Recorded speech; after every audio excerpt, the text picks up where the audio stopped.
A new survey reveals some surprising results surrounding romance and finance. Here to offer tips for couples when dealing with touchy topics is money management coach and senior vice president at U.S. Bank, Liz Dezeil. Liz, thanks for coming in. So happy to be with you again. So I think sometimes money is kind of that taboo topic, especially for couples who are just getting to know each other. But how important of a discussion is it for someone that is thinking long-term relationship? Absolutely. Well, no surprise here, but money is a source of tension in 7 out of 10 relationships.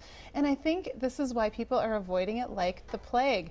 Our survey that we did through U.S. Bank showed that 3/4 of couples would rather talk about just about anything rather than finances. They'd rather talk about, should we get married, should we move in together, should we have kids, rather than bring up money. And so people are really nervous, and I think they're so worried it's going to lead to an argument, but it doesn't have to be that stressful. Talk to us about this survey, and what does it tell us about how couples deal with finances?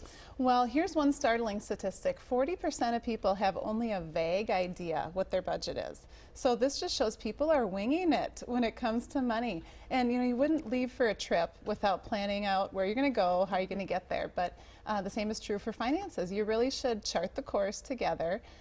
This is some good news in the survey. It doesn't have to all be bad news. 54% of couples are managing their money together. So the days are gone with one person making all the money, they call all the shots, and the other person's in the dark. So especially younger Americans, they're really working together. So what is the easiest way to start this conversation? Maybe for someone at home who doesn't have a financial advisor that they go to, but they're wanting to talk to their partner about money.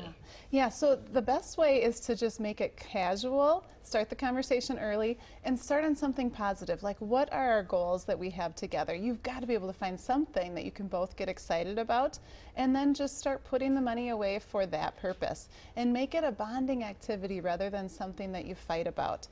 So automatic monthly transfers from your checking account to your savings account are a great way to set it and forget it.